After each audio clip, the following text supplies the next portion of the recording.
Welcome back to the greenhouse. Today I want to walk you through all of the different cut flowers that I'm going to plant or I'm going to sow seeds for in March. I'll also walk you through the veggie seeds that I'm going to grow. And I have one tray that I will need to sow today out of this batch. So if you can, keep in mind that I'm in the Pacific Northwest. I'm in zone 8B. My last frost date is my last frost date is April 7th or 8th. So it's coming up real quick for us. It's the very beginning of March right now. As you can see around me, the greenhouse is getting full. Things are gonna get started going into the ground. It's super exciting. And we have a lot of seeds to sow, so they're gonna need a bit of room.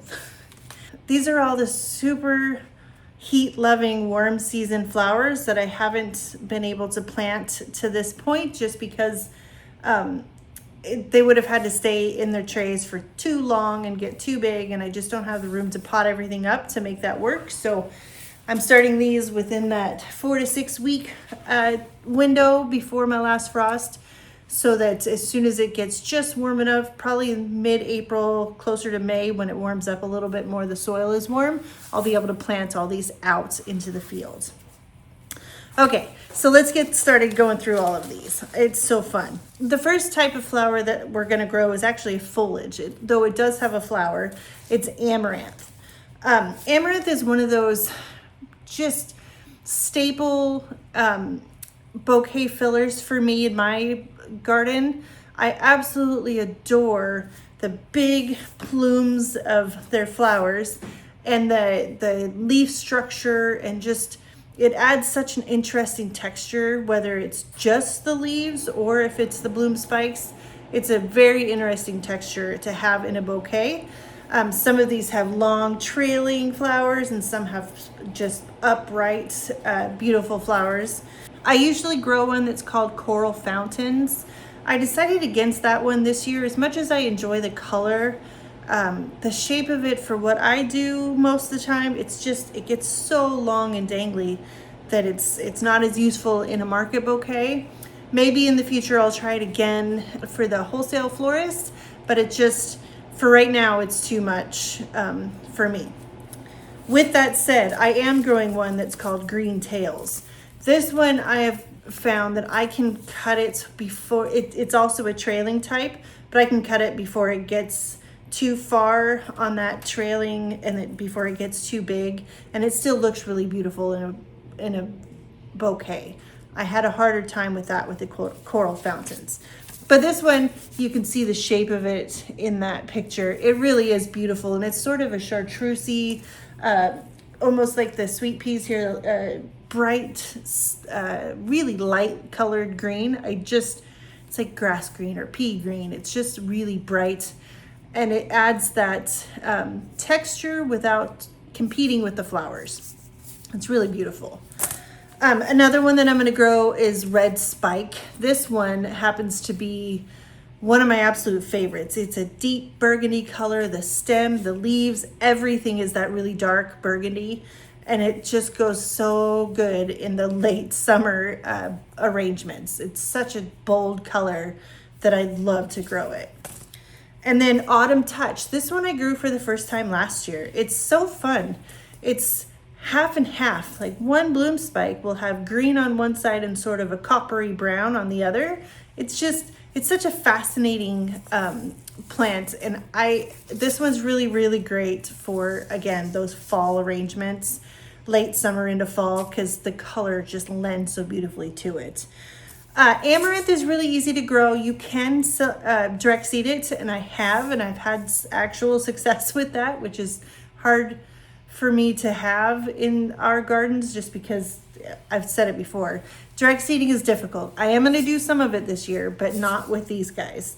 And I grow them. They get such huge plants. They can be, I had some last year that were like 8 feet tall. So I plant them quite wide apart from each other, so it doesn't take a lot of seeds. I will do all 3 of these varieties in one tray, and it'll have enough to fill 40 feet of garden bed.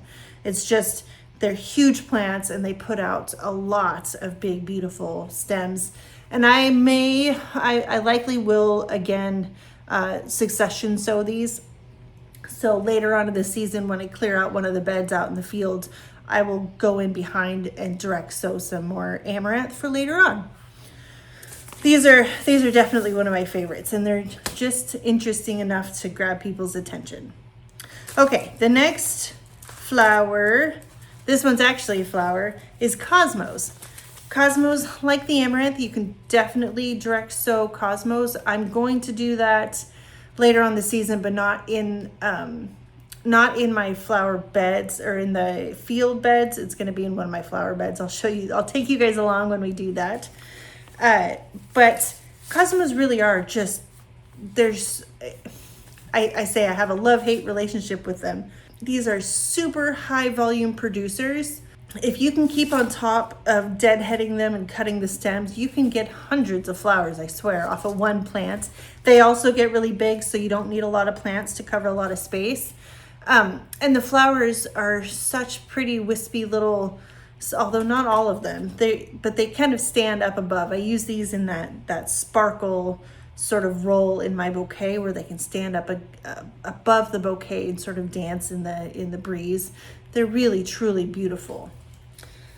But if you don't stay on top of them, they will go to seed so fast. And in my zone, they can self-seed. And then you'll have cosmos popping up everywhere, which may or may not be a bad thing. But those little seed heads can, once they start forming seeds, they can be spiky. And then it'll slow down on actually producing flowers. So you don't really want that. And they produce so fast and so much that it's pretty hard to keep up with them. So I'm not going to grow a huge swath in my garden. I'm going to do about probably 20 feet of them, of just the cosmos. And hopefully, again, do the same thing as with the amaranth, do a succession sowing for later on in the season. Okay, now to the varieties. I have double click bicolor violets. This one is really pretty. It's just that. It's a dark purple with white striping, and it's a very full flower. The only hard spot I have with this one is that the weight of that flower can be a little bit much depending on how strong and healthy the plant is. They can topple a little bit, but they tend to last a bit longer in the vase for me than some of the other cosmos. And they're just as prolific, and they really are just lovely. The next one I really love is called Afternoon White. This one, it looks like it's a cosmo, but it has that daisy shape flower, and it's pure white, but the stems on this one are really strong. They're thick, they're sturdy, they will hold up in a bouquet, they'll hold up in the heat. These are just great. I love these ones. They're not anything special, they're not a fancy color, they're just a really classic white, and they do really, really well in our climate. So I love these so much. I'm gonna grow a bunch of these. Afternoon White. This next one is, a lot of people adore this one more than all the rest. This one's called Apricota, and it really truly is a really sort of universal color palette. It's apricot is the name, right? It's sort of a peachy color on the petals, but the throat, when you get down in there, and sometimes on the edges, it'll be almost like a lavendery purple. It's such a cool color. And they can go with just about any color palette that you can come up with, except for maybe a primary color like bright bouquet. These will go in anything else. I adore these. These don't grow quite as big and tall as the last two, but they definitely produce a whole lot of flowers, and I will keep growing these as long as I can find the seed. Last year, I don't know if it was last year or the year before, but it was actually difficult to find the seed, but we got some now. And then the last one, this one makes me laugh. This one's called Cupcakes Blush. It is an interesting shape of cosmo, The outer petals, they're basically one big petal, and it's called cupcakes because it sort of looks like the fluted cupcake liners that you would bake a cupcake in. But it's one petal, and then it has some little frilly petals on the inside of it. It will grab people's attention all day long at the farmer's market. People will stop and they'll look at it and they'll ask me what it is, but it isn't enough for most of them to stop and buy a bouquet. They all want to know what it is, but then they just say thank you and keep walking. But I am hopeful that this one will be good for the florists, for the wholesale growing, because it's such a delicate, soft pink color that it should be just beautiful for wedding work. This one really is fun. I like to grow it for myself. Okay, that was the cosmos. So those, unlike most things, they really are a true cut and come again flower. They will just keep churning out blooms as long as you can handle it. I do intend, like I said with the amaranth, to succession sow some of these late summer flowers, because starting them now at the beginning of March, by the time we get to the end of August, they are pretty petered out. They're pretty tired. So if I can do a succession in, say, June, I should have flowers to work with at the end of the season. I did it last year and it worked like a charm. So I'm gonna give it another go. All right, that was cosmos. Next up, we're gonna start some sunflowers from seed in March. Sunflowers, I love sunflowers. These guys are all single stem varieties. You cut it once, you're done. You pull the plant, you can plant something else in that space. And these are all in the Pro Cut series, which are bred for cut flowers specifically. They have short windows from planting to harvest. It says, yeah, they're between 50 and 55 days. So I'm planting these in March. It'll take them a little bit of time to get, although depending on how warm it is, they'll sprout right away. Which means that if I can get them into the ground in early April, I should be able to get some sunflowers by the beginning of May, which is ideal. Sunflowers, I succession sow every 2 weeks. I will do another 20-foot section of bed in my garden, which is, it's so much work, but it's so worth it. And again, same as with the other guys, I could easily direct sow all of these, but I just don't have any luck with it. The birds, you should see the crow's nests that I was watching the birds put together earlier today. I can't do it. I can't risk all of those flowers. I've done it before, and I've gotten out of a 20-foot section of bed, I've gotten, maybe 15 flowers, and I plant them 4 to 6 inches apart, which means out of a 20-foot section of bed, I should have about 250 or so. It's not okay. So I do this on purpose to try and avoid losing the seed. It's more difficult, it takes more effort. They don't like being sown in seed trays, but if I can get them out early enough, and surprisingly, sunflowers can handle a little bit of cool temperature. They won't grow quite as quickly as that 50 to 55 days if that's the case, but they can handle a little bit and they'll do just fine. Okay, so the varieties that I'm gonna grow. I always start the season growing the lighter, brighter colors, because most people, in my experience, want those cheerful, bright colors early in the season. I will grow White Knight. I have a whole bunch of these seed. This is just an older packet. I have a whole lot of these seed, and I intend to have these succession sowing all season long. Definitely a chunk of these, no matter what. I've got Orange Excel, which is sort of your classic sunflower. I'll start these early in the season. And then the last one is Gold Light. This one is that classic yellow, but it has sort of a green gold center instead of the black center or dark brown center that you're used to.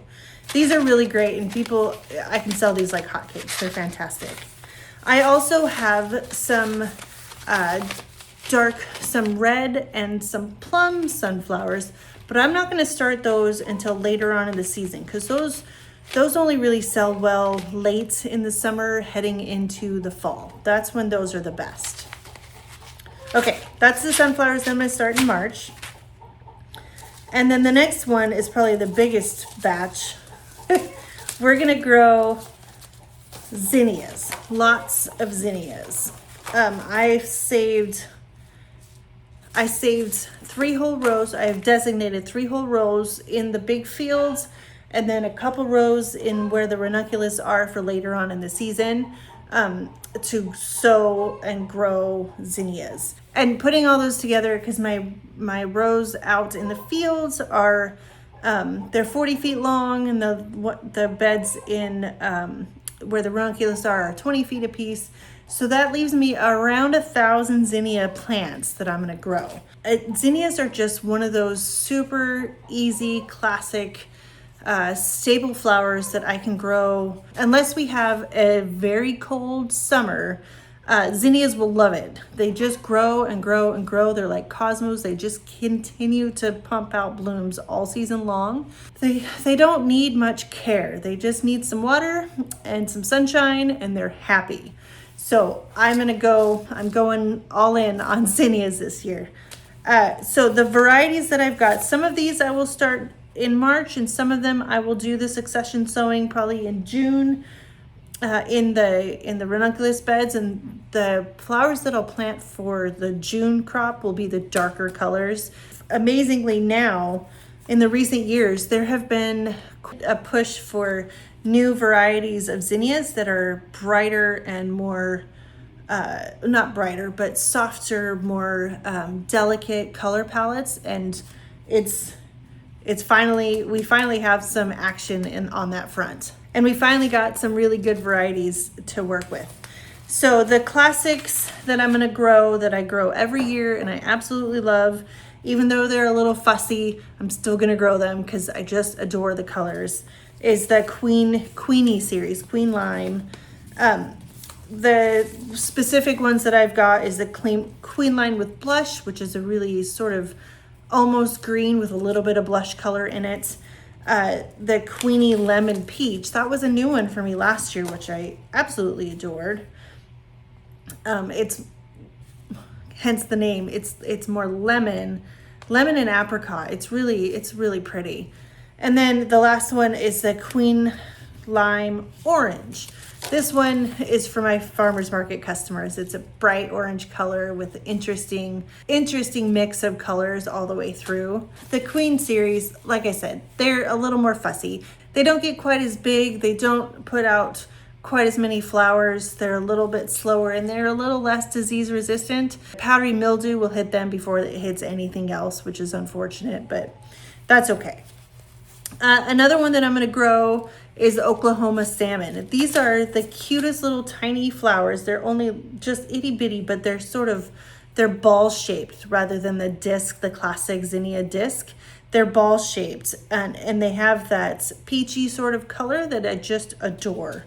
And they put out quite a lot of flowers on relatively small plants. They only get, for me, maybe 2.5 feet tall, where some zinnias will get 6 feet tall, depending on if it's happy at its home. The bright colors that I'm gonna grow later in my succession sowing is the Benaries zinnias. Every one of them is huge, and they have cornered the market for the super bright, beautiful colors that do really well in my farmers markets. So Benaries Giant Purple, and then Benaries Giant Bright Pink. These are both absolutely stunning. They're such big flowers. They fill a bouquet. You only need maybe 10 of them to absolutely fill a bouquet. And they're just such vibrant colors that people will walk from the other side of the farmer's market over to me to see what those bright colors are. So they're definitely worth growing. Those will be, like I said, in the succession though that I grow later on. But for this one, I will grow Benary's Giant Lime, which is an all green zinnia. It almost feels sort of it almost fills in as like a filler or foliage, that bright, that just limey green color. One of my favorite combinations is this lime, Benary's Giant Lime, with a salmon colored or a coral colored flower. The two of them just, they complement each other so well, and it's definitely one of my favorite combos. And then we get into the florist ready colors. So the first one is new to me. It's Zinnia Ballerina. This is new on Johnny's. I have 250 seeds of these. I plan to fill an entire row of just these. They're really soft ballerina pink, hence the title of it. But they're not like baby pink. It's a really beautiful, lovely, muted pink color. It's just not the bright pink that you're used to when you see a zinnia. So I'm going to grow a whole bunch of these, and hopefully the florists like them as much as I like the pictures of them. And then I have a bunch of leftover zinnia seed packets from Florette. Her Precious Metals, which this color palette is one of my absolute favorites. It's so beautiful. And then this one is the Golden Hour. This one did really well for me last year. Just those soft, buttery colors, they're just not something that we've seen before. There's a couple of places that have bred them, Dawn Creek, Florets, and now Johnny's has a variety too. I'm so grateful because zinnias are one of the best, easiest flowers to grow. But if you're trying to grow for events or wedding work or wholesale, most florists are not going to buy the great big bright red zinnias. They want colors like this. So that's the most important part for me. Okay, lots of zinnias. I'm gonna have a lot. I can't wait. I'm so excited about it. I do need to remember to actually put netting in there so that they don't flop over when it does rain, though. Remind me to do that. Okay, and then we're gonna do our second row, or our second succession of stock. So about a month ago, we sowed a whole bunch of stock, and we're gonna do that again. So the first one is the Cat's Formula Mix. Really just lovely set of colors. Iron Apricot, anything apricot is good, and this is definitely for my florists. Cat's Double White, again, when I say I'm gonna use bright colors, I'm also always gonna try to grow florist ready colors as well. And then the Iron Pastel Mix, I think we sowed that last go around too, but this whole mix of flowers, it's hard to sell a mix to a florist, but these will go great for the farmer's market. And then Iron Purple. Purple, it's a really deep sort of grapey purple. I really enjoy this, and I have really good luck with lots of double flowers. So Iron Purple. And I've said it over and over and over again that stock is probably my favorite scented flower that we grow. You cannot beat it. That clovey sort of spicy scent that they put out, especially the doubles. The doubles have more scent than the singles. They're just the best. Stock is a one hit wonder. You cut it once and it's done. There are a couple varieties that I've never been able to get my hands on. Quartet series, I guess, that will grow and produce stems all season, but not these. These are all single stem flowers. And then the last couple, I'm going to grow some cress. Cress is another one, Wrinkled Crinkle. This is my favorite one. And it's super easy to save your own seed. That's why it's in this little packet. But cress is one of my, it's super easy to direct sow, but I always miss the timing, and I always also deal with the birds. They like cress seeds as much as I do. So I'm gonna grow these inside, but they can only be in a tray for a few weeks max, and then they need to be out there. They're relatively low or cold tolerant, so I can do that. I can sow them, get them up and going, get them out there, and hopefully they'll do well. It's been kind of an on and off again struggle for me with cress, even though I absolutely adore them and I want to use them in all of my bouquets in the spring. I just don't have as much luck with them. A lot of you guys do, so give me your tips, what you do well, or what does well for you, and how you can get these to really do what they need to do, so you can cut them and put them in bouquets. They're just beautiful, and they dry so nicely too. They will hold that silvery green color when they're dried. And then the last one is Apple of Peru, and this is the one that we're actually going to start today. These guys are huge. They're late season foliage filler for bouquets. They have these big, beautiful stems with gorgeous green leaves. They also produce these little lantern pods that are gorgeous in a bouquet. They add a really interesting texture. If you pull off the leaves, you can see them better if you're looking for that texture. They also just go lovely in the bouquet.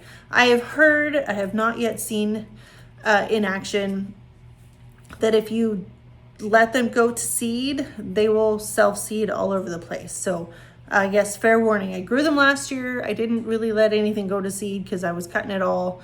But I've heard that, so just so it's out there. But I will start these today. They also get planted very far apart, 12 to 18 inches, so I don't need very many at all to fill a bed. Okay, also real quick, I know most of this is all about flowers, but I gotta share, we're gonna do a lot more veggies this year also. So I'm gonna grow in March is where a lot of what I like to grow gets started. And a lot of this is direct sown. So I'm just gonna go through these fairly quickly. Let me know what you're sowing, what kind of veggies you like to grow in your gardens, because my flower journey started in my vegetable garden, and it's just grown and changed from there. But this makes me happy so much, just as much as harvesting flowers, harvesting veggies and making a salad or putting it in my soup or whatever the case is. Growing and eating the vegetables that I grew gives me a lot of joy. So we'll do a couple different types of lettuce. We have like a crisp, like an iceberg type lettuce. This one's called Gondar, and it will be direct sown. All these lettuces will be direct sown. We have Butterhead that I just started in a pot. This one is called Optima. Butter lettuce. They're super easy to grow. I direct sow them, I thin them out. The spinach that we sowed a couple of weeks ago out in the raised bed, it started to sprout, which is a great sign. We'll do some direct sowing of radishes. This one is a French breakfast. I've not tried this one. I've just tried the normal round ones, but this one is sort of a longer shaped radish. Again, this will be direct sown. They don't take very long, 25 to 30 days from sowing the seed to harvesting radish. So there's a lot of satisfaction that comes with growing these. Again, another one I'm gonna grow. I'm gonna grow a bunch of carrots. Carrots are satisfying too. You just put them in there, and you just kind of ignore them, water them, let them do their thing all season, and then later in the late summer is when I'll start harvesting. They actually get even sweeter if you wait till after the frost. But I like colorful carrots, and they're really expensive in the grocery store. So I'm gonna grow these ones. These ones are purple. I know I'm strange, I like kale, and this one in particular, this lacinato Italian kale. These are my favorite. They are more tender than like the big curly kale that you see. They're softer, they saute really well. I like to cook them in with my eggs in the morning. So we'll start these again, direct sow. I also have arugula. This one's called Speedy. This is super fast. It's got a 30-day germination or a harvest window, or it's a 30-day from sowing or from sprout to harvest, which will go right along with my radishes. I adore arugula. I'll put it in anything, on a pizza, in a salad, in a soup, on a sandwich. It's just got that peppery sort of flavor that I love it more than anything in salad form. The next one, this is dill. Dill is super easy to grow, and it will self-seed around here. But I like to grow it just for, I make a lot of dips and my own salad dressings, and I use a lot of dill. I really do. So I'm gonna grow some of these in one of the raised beds. Cucumbers, they're super easy. Also, every bit of this has been direct sow out into the bed. So in the next couple weeks, I'm going to do a lot of that. Market more zucchini or cucumbers. These guys produce like stinking crazy. And there's nothing, the flavor, if you don't like cucumbers, which I know some people don't, that's because you haven't had homegrown cucumbers. They have so much more flavor. The grocery store cucumbers are just sort of bland, but all of this, if you grow it yourself at home, the flavor is so much stronger on every last vegetable. It's in a good way. Like, they're sweeter, they're more robust, they're just good. I'm another one of the weird ones that I like beets. Only beets that I've grown myself, pretty much. For the same reason as the cucumbers, the flavor is just better, and I like them roasted in salad.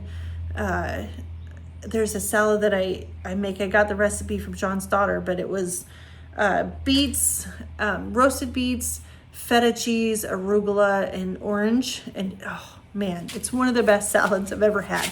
A lot of people I know don't like beets. It tastes like dirt. I've heard it all. And I used to be one of those until I started growing my own, and then it changed. I do actually enjoy growing and eating Brussels sprouts. These are another one of those satisfying ones. You put the seeds in there, you wait for them to germinate, and then you just let them go in the garden. Water them, obviously, but you just let them grow until you have a frost. They grow, okay, if you've never grown them, they grow on this big tall stalk with all these little Brussels sprouts on there. And once you hit a frost is when all the sugars condense into the sprouts, and that's when you harvest them. That's when they're the most delicious. And this Igor variety, it's a really winter hardy variety. It does really well, and it's especially happy to grow and to harvest after a frost. It won't hurt it at all. I do grow some broccoli. It's, again, just like everything else, the flavor is just better if you grow your own, and it's fun to grow. You can cut the big floret off the top, and then it will put out more shoots, and it's just, I enjoy growing them. And then the last one you already saw, if you watched the video a few weeks ago, I started some spinach, and I will continue to get out there and direct sow more and more of these. Every couple of weeks, go out there, do another row of spinach so that it's a continuous harvest. Otherwise, they'll all go at the same time, and then I won't have any more spinach. Okay, and then the last one, I might start these for John. John's been trying to grow loofahs for a couple of years now. We tried it a couple years ago, and we wound up with some kind of weird bug in the greenhouse, and it was definitely a target of that, so we had to get rid of it and everything else that wasn't still in the greenhouse at that time. So I might try starting a couple of these for him. They have it takes a really long time for these to grow, but he bought the seed. He wants to give it a go, so maybe I'll start those for him. Okay, so that was all the veggies that I grow that I'm gonna start growing along with all of my flowers. I don't need to start any of these today. The plants like peppers and tomatoes and all the warmer season stuff, I won't start those until April, and then plant them out probably in May. when it's warmer outside. Okay, now that was a bit of a marathon, but that's all the stuff we're gonna grow. Now the last thing I'm gonna do, I need to sow my tray of these apple of Peru. So let's get that started. Okay, apple of Peru, these teeny tiny little seeds. I'm gonna just put one in each cell.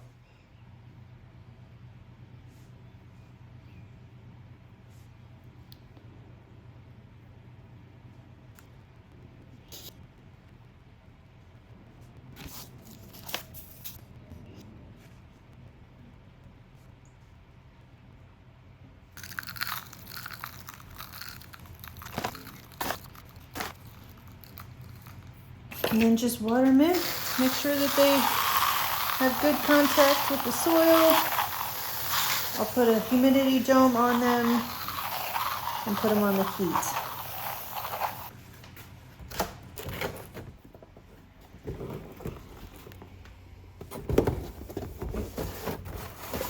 All right, guys, that's gonna do it for this video. I hope that you give all of those different flowers a try this coming season. They're all really easy to grow and they're beautiful and they make gorgeous cut flowers. All right, thanks for watching and I'll see you all in the next video. Bye.